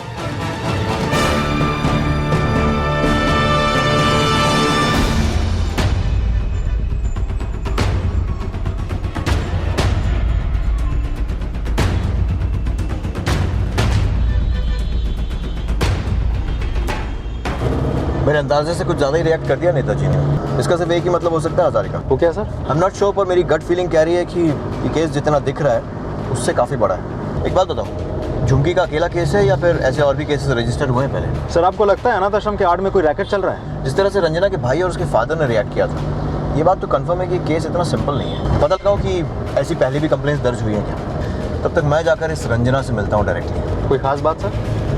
Will find out. इस केस में शामिल रसूखदार लोगों का भ्रमजाल बहुत बड़ा था। उनके रुतबे की वजह से सच्चाई दुनिया की आंखों से ओझल थी और इसी वजह से इस केस की तह तक पहुंचना असंभव दिखाई दे रहा था। लेकिन इस सब के बावजूद आसाम पुलिस ने यह ठान लिया था कि वो इतनी चतुराई से सबको ऑब्जर्व करेगी कि किसी को कोई भनक भी नहीं लगेगी कि क्या चल रहा है। ये लीजिए, स्पेशली दार्जिलिंग के बागान से मंगाई गई है। Nice, first flush. अरे वाह, आप तो कनौजियर हैं। और मैं आज तक समझती रही कि पुलिस वाले बहुत बोरिंग होते हैं। हमारी खाकी वर्दी के अंदर भी इंसान छुपा होता है मैडम। ये वर्दी बगैर पढ़ाई लिखाई की तो मिलती नहीं है। प्रोफेशन की डिमांड है कि ज़्यादातर समय अपराधियों और खूनियों के साथ बिताना पड़ता है। And I am sure you will understand कि उनके साथ सलीके से बात नहीं की जाती, नहीं तो लाइफ के सलीके हमें भी कूट कूट कर भरे हुए हैं। Well, I'm impressed, officer. Thank you. मैं यहाँ अपने जूनियर ऑफिसर्स की तरफ से आपसे माफ़ी मांगने आया हूँ। जिस तरीके से उन्होंने आपके फादर और भाई से बात की। Yeah, that was too much. I know. दरअसल वो लोग ये क्लियर नहीं कर पाए कि वो आपके फादर और भाई को अक्यूज़ नहीं कर रहे हैं, बल्कि सिर्फ अपना काम कर रहे हैं। क्योंकि अगर ऐसा होता तो झुमकी की कही हुई बात पर हम बहुत पहले FIR लिख चुके होते। लेकिन रंजना जी, मुझे भी यही लगता है कि ये लड़की झुमकी या वट एवर नेम इज़ झूठ बोल रही है और हम भी इस केस को जल्द से जल्द क्लोज़ करना चाहते हैं। क्योंकि अगर प्रेस तक बात पहुंच गई तो आप जानती हैं, आप जैसी इंपॉर्टेंट फैमिली को बदनाम करने के प्रेस हमेशा पीछे ही पड़ी रहती है। आपकी ये बात सुन के तो मैं आपसे और भी ज़्यादा इम्प्रेस्ड हो गई। अब तो मैं ये सोच रही हूँ कि हम पहले क्यों नहीं मिले। मौका ही नहीं मिला। एनीवेज, आई नो कि आप जितने इंपॉर्टेंट हैं उतने इंपॉर्टेंट आपका टाइम भी है, so I will not take much of your time. बस एक रिक्वेस्ट लेकर आया था, इफ़ यू डोंट माइंड। हाँ हाँ बिल्कुल, बताइए, हमें आपकी मदद करने में खुशी होगी। मुझे आपके अनाथ आश्रम में रजिस्टर्ड बच्चों की लिस्ट चाहिए थी। मुझे ये जानना है कि पिछले 6 महीने में यहाँ कितने बच्चे आए, कौन कौन आए। इससे हम ये प्रूव कर पाएंगे कि झुमकी आप पर झूठा इल्ज़ाम लगा रही है। समझिए, आपका काम हो गया। कल आपके थाने में वो लिस्ट पहुंच जाएगी। Thank you very much. झूठ बोलने की क्या जरूरत थी? अरे 15 सालों से ये बात छिपाए रखा कि ईशान तुम्हारा बेटा नहीं है, तुमने उसे गोद लिया है। और कोई ऑप्शन था हमारे पास माँ?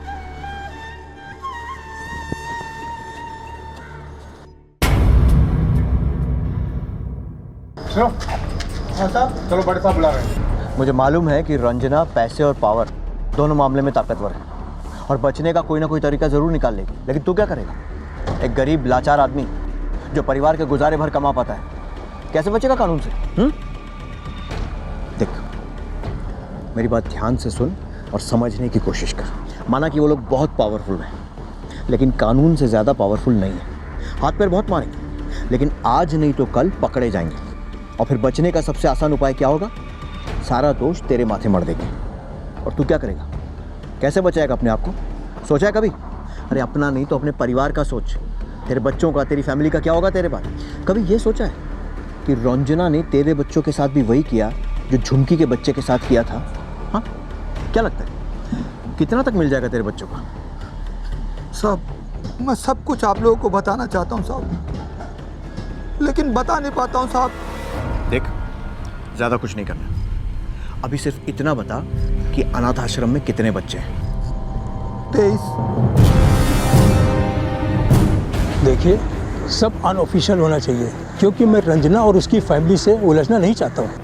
हाँ बिल्कुल, चिंता मत कीजिए, बोलिए। परबल बरुआ, इस आदमी से मिलिए आप लोग जाके। पिछले 18 महीने से जेल में है। एक सोशल वर्कर था जो कि रंजना की काली करतूतों का पर्दाफाश करने में लगा हुआ था, लेकिन परबल के NGO का नाम फाइनेंशियल फ्रॉड में आ गया और उसे जेल हो गई। ये फ्रॉड का केस असली था या उसे फंसाया गया था? अब इतनी डिटेल में तो हम नहीं जानते हैं, लेकिन इतना ज़रूर मालूम है कि प्रबल बरुआ के केस की सुनवाई में रंजना का भाई भी कोर्ट में मौजूद था। रंजना के भाई सुनवाई में वो क्या कर रहा था?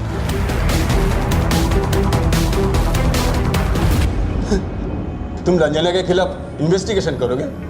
अच्छा है, बहुत अच्छा है। मैं एक काम करता हूँ, मेरे बगल वाला सेल है ना, खाली करके रखता हूँ तुम्हारे लिए।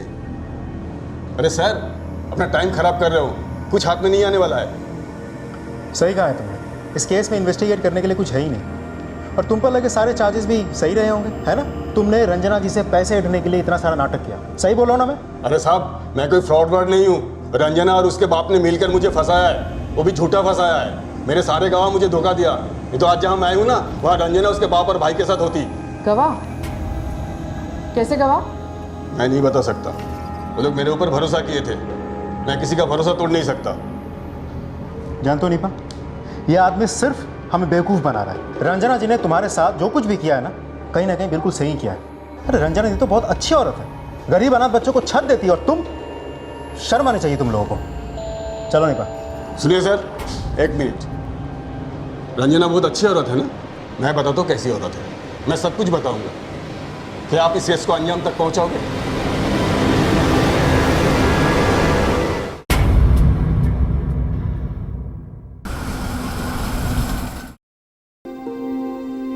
ईशान, यार कुछ तो बोलो। मैं बहुत कंफ्यूज हूँ यार, मैं जानता नहीं कि मैं कौन हूँ, मेरे रियल मॉम डैड कौन है, और वो जिंदा भी है या नहीं। मैं जानता हूँ कि मेरे पेरेंट्स मुझसे बहुत प्यार करते हैं, वो मेरे बिना नहीं रह पाएंगे, बट उन्होंने मेरे साथ ऐसा क्यों किया? मुझे इल्लीगली अडॉप्ट क्यों किया? उन्होंने मुझसे ये सब क्यों छुपाया? मुझे तो ऐसा लग रहा है जैसे my whole life was a lie. Ishaan का सामना एक ऐसे तकलीफदेह अनुभव से हुआ था जिसने उसके अस्तित्व को ही सवालों के घेरे में लाकर खड़ा कर दिया था। ईशान की बेबसी और बेचैनी को देखकर ऐसा लग रहा था कि जैसे कोई मासूम किसी मेले में खो गया हो और वो किसी अपने का नाम तक न जानता हो। एक तरफ ईशान की दर्द में डूबी हुई जिंदगी बिखर चुकी थी, और वहीं दूसरी तरफ आसाम में पुलिस टीम हर बिखरे हुए सूत्र और सबूत को इकट्ठा कर बिना थके, बिना हारे इन्वेस्टिगेशन में लगी हुई थी। लेकिन शायद उन्हें यह अंदाजा नहीं था कि कई और बड़ी बड़ी रुकावटें उनके सामने आने वाली थीं जिन्हें उन्हें पार करना था।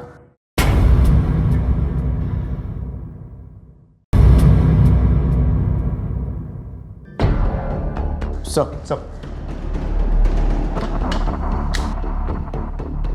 Thank you sir. सच सामने आ गया। रंजना और उसकी फैमिली अनाथालय की आड़ में बच्चे बेचने का इलीगल बिजनेस करते हैं। एक बच्चे की कीमत 3 से 20 लाख रुपए लगाई जाती है, और ये बच्चे सिर्फ इंडिया में नहीं बल्कि इंटरनेशनल मार्केट में भी बेचे जाते हैं। Are you sure? Yes sir. Modus operandi क्या है? सर ये लोग झुमकी जैसे अबला औरतों से या तो ज़बरदस्ती या फिर उनकी मजबूरी का फ़ायदा उठा के उनसे बच्चे छीन लेते हैं। कब से चल रहा है सर? तकरीबन 20 साल से। पहले रंजना का फादर ऑपरेट करता था, और अब रंजना। और तो और सर, रंजना ने जो लिस्ट हमें भिजवाई है उसके हिसाब से अनाथालय में 17 बच्चे, लेकिन गार्ड के हिसाब से 23 बच्चे। अनाथ आश्रम में कितने बच्चे हैं? 23। रंजना के खिलाफ जितने भी गवाह हैं उनमें से कोई भी कंक्रीट नहीं है।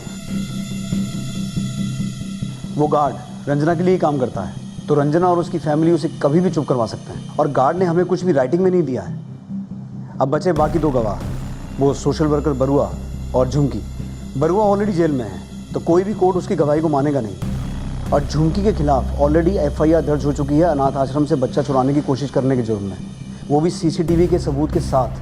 तो साइकिया, जितने भी गवाह हैं उनकी कोई क्रेडिबिलिटी नहीं है। और एक बार मान भी लें कि ये तीनों सच बोल रहे हैं, इसलिए हमें बहुत सतर्क होकर आगे बढ़ना होगा। एक गलत कदम और रंजना के खिलाफ हम कोई भी कार्रवाई नहीं कर पाएंगे। अगर कुछ भी गड़बड़ हुई, आई डोंट नो कितने लोगों के ट्रांसफ़र होंगे और कितने लोग सस्पेंड होंगे। इसीलिए इस केस को और मजबूत बनाने के लिए हमें ठोस सबूत की ज़रूरत है। Get some hard evidences to prove it, तभी हम इस केस को आगे बढ़ाएंगे। झुमकी, याद करने की कोशिश करो। वो लोग कौन थे जो तुम्हें अनाथ आश्रम लेके गए, और वो कौन था जिसने तुम्हारा ऑपरेशन किया?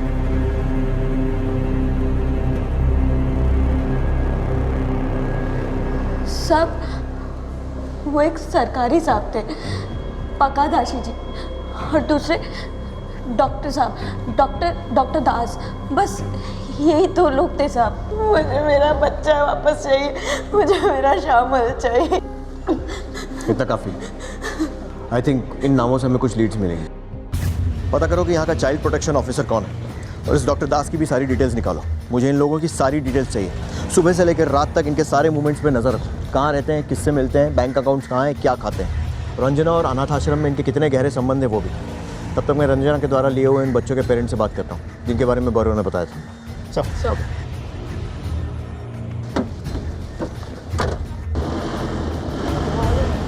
ये डॉक्टर साहब और रंजना जी रिश्तेदार है क्या दोनों? नहीं सर, अनाथालय है तो डॉक्टर साहब का आना जाना तो लगा ही रहता है। कब से? 10 साल से तो हम देख रहे हैं। इन 10 सालों में डॉक्टर साहब कहाँ से कहाँ पहुँच गए, पता नहीं इतना इनकम आता कहाँ से।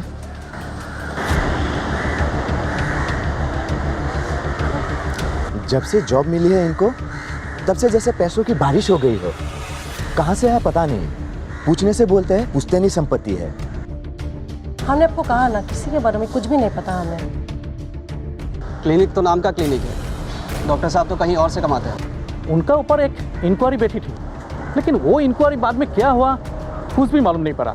5 साल पहले मैंने 3000 रुपये लिया था। 3 बच्चे साहब, चौथे को पालना मुश्किल था। ठीक है, तो फिर तुम इस बात के गवाह बन जाओ। नहीं साहब, नहीं, हमको तो यहीं पे रहना है। बिगाड़ करके कैसे रहेंगे? पुलिस हमें से परेशान कर रही है, बेवजह सवाल पूछे जा रही है, जबकि वैसा कोई केस ही नहीं है। इनफैक्ट हम पुलिस के खिलाफ हैरेसमेंट का केस दर्ज करेंगे। हमें डरा धमकाकर सिर्फ घूसखोरी के लिए ये सब किया जा रहा है, हमें फंसाया जा रहा है। ये सब हमारे खिलाफ एक साजिश है। हम कारा से रिलेटेड हैं। आप चाहें तो डॉक्यूमेंट्स चेक कर लीजिए। रंजना ने तुम्हारे खिलाफ कंप्लेंट दर्ज की है कि तुमने उसके गार्ड को धमकाया, अगवा किया और उसे मारा। सर, हमने कोई मारपीट नहीं की, सिर्फ उससे पूछताछ की थी। जानता हूँ साइकिया, लेकिन ऊपर से तुम्हें सस्पेंड करने का ऑर्डर आया है।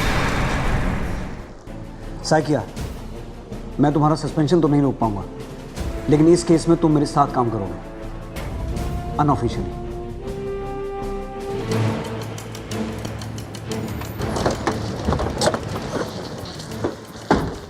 सर, इस केस में जो भी डेवलपमेंट होती है मैं आपको अपडेट करता हूँ। सर, झुमकी को जेल से छोड़ दिया गया है। क्यों? रंजना ने उसके खिलाफ केस वापस ले लिया। अभी झुमकी कहाँ है? पता नहीं सर, शायद अपने घर गई हो।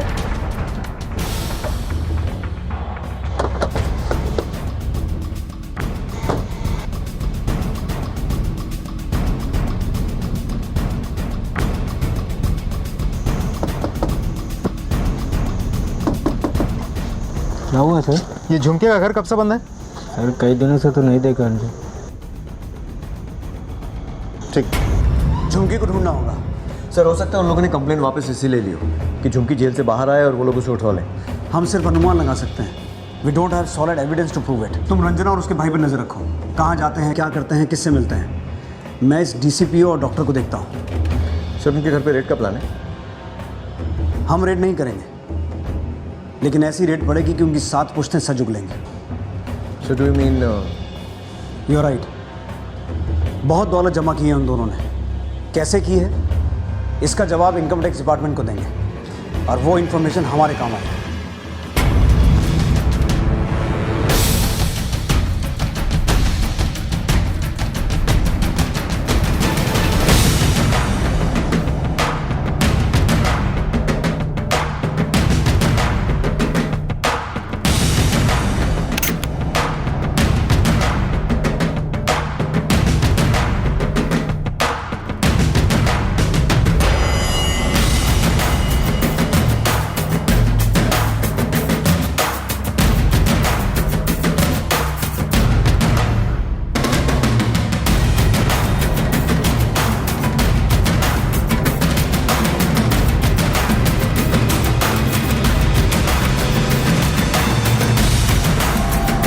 सर, इनकम टैक्स डिपार्टमेंट ने डॉक्टर दास और डीसीपीओ दोनों से पूछताछ करके उन दोनों को हमें हैंडओवर कर दिया। गुड, उन्हें पुलिस स्टेशन में ही बिठाओ, मैं वहीं आता हूँ। Okay sir.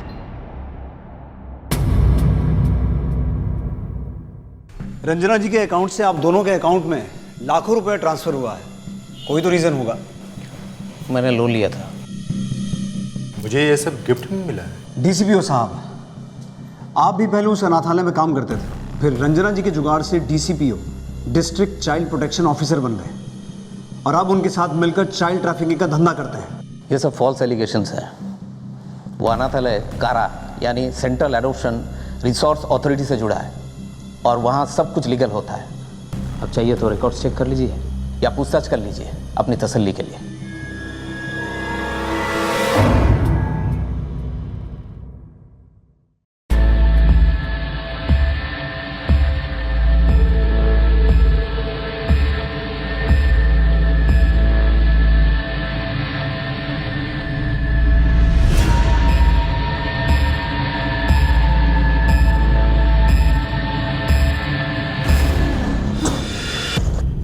पुलिस वाले तुझे ढूंढ रहे हैं, तेरे को पुलिस वालों के पास जाना चाहिए, वही तेरी मदद कर सकते हैं।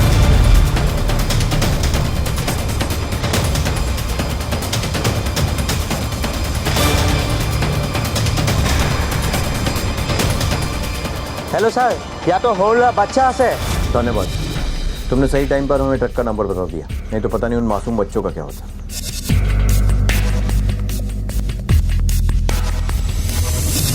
आप लोग मुझे यहाँ ऐसे कैसे लेकर आ सकते हैं? मैं आप लोगों के ऊपर तक शिकायत लगाऊंगी। I won't spare you guys. Take the charge. Thank you sir.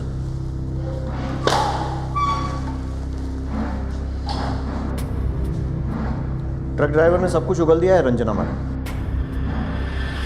तो आप भी शराफत से सच बता दीजिए।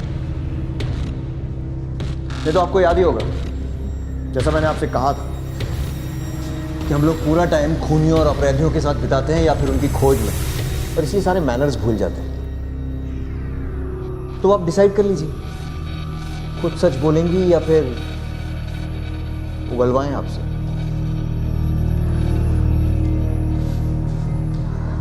हाँ, मैंने बच्चों की इलीगल अडॉप्शन को अपना बिजनेस बना लिया था। बहुत पैसा कमाया ना ये गैर कानूनी धंधा करके। तो सीधे सीधे बताओ कि और कौन कौन शामिल था इसमें तुम्हारे साथ, बताओ। सर, मेरा वकील, डॉक्टर और डीसीपीओ। मैं बच्चों के इलीगल पेपर्स बनवाती थी, मेरा वकील उन पेपर्स को रेडी करता था, और डॉक्टर अनाथ आश्रम में ही बच्चों की डिलीवरी का बंदोबस्त। हम बच्चों का फिटनेस सर्टिफिकेट भी अनाथ आश्रम में ही बना लिया करते थे डॉक्टर की मदद से। और वो डीसीपीओ? सर, वो असहाय गरीब बच्चों को मेरे पास भेज देता था जिन्हें मैं बेच देती थी।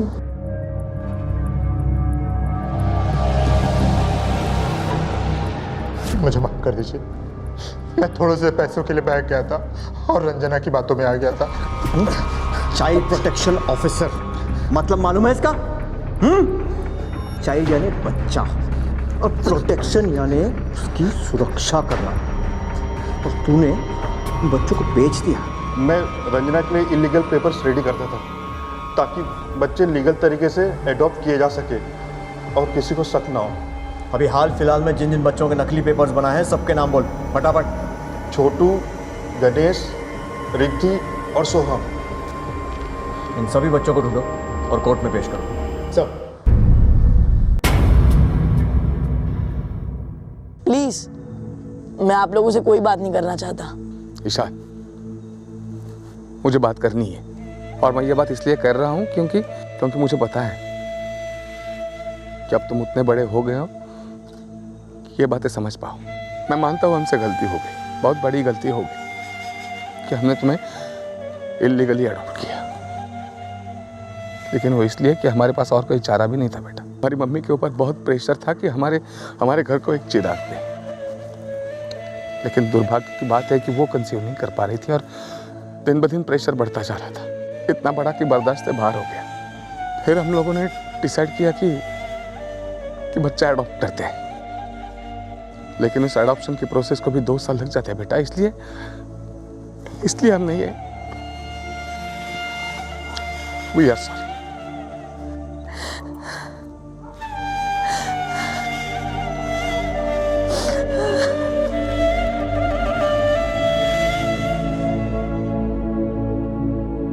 संवेदनाओं की दुनिया बहुत जटिल होती है। रिश्ते अलग अलग तरीके से अपने होने की अनुभूति कराते हैं। इस केस में भी लोग अपने अपने तरीके से, अपने अपने नजरिए से, अपने अपने किरदार के हिसाब से रिश्तों की परिभाषा तय कर रहे थे। रघुवीर और उसकी पत्नी माता पिता के नजरिए से, ईशान एक बच्चे के नजरिए से, झुमकी एक मां के नजरिए से और वकील कानून के नजरिए से। दलील दी गई कि पेरेंट्स के साथ उनके बच्चों के रिश्ते को गोद लिए गए बच्चों के नजरिए से देखने की जरूरत है। माननीय अदालत ने इस दलील पर विचार किया और इस केस से जुड़े सभी पहलुओं और दलीलों को मद्देनजर रखते हुए यह महसूस किया कि जो बच्चे अपने परिवार में खुश हैं, अच्छी परवरिश पा रहे हैं, उन्हें उनके माता पिता से अलग ना किया जाए। और साथ ही सावधानी के तहत सरकारी संस्थाओं को उन पर नजर रखने के भी आदेश दिए गए। कुछ परिवारों पर जुर्माना भी लगाया गया, लेकिन खुशी की बात यह थी कि ईशान को वापस उसका परिवार मिल गया। वहीं दूसरी ओर झुमकी के बच्चे का रिकॉर्ड अभी मिलना बाकी था। याद रखें, किसी भी अनाथ बच्चे को गोद देने से पहले सरकारी संस्थाएं ये जांच करती हैं कि आप गोद लेने के काबिल भी हैं या नहीं, और ये बहुत जरूरी है। इसलिए जांच की इस प्रक्रिया की मुश्किलों से बचने के लिए कानून की अनदेखी न करें। इसी विचार के साथ अब मैं अनूप सोनी आपसे विदा लेता हूं। फिर मुलाकात होगी अगले एपिसोड में एक और चौंका देने वाले केस के साथ। तब तक अपना और अपने परिवार का ख्याल रखें और देखते रहें क्राइम पेट्रोल डायल 100। सबक एक को, सीख हम सबको। जय हिंद। इस तरह के और भी एपिसोड देखने के लिए हमारे चैनल को सब्सक्राइब करें और बेल आइकन दबाना ना भूलें।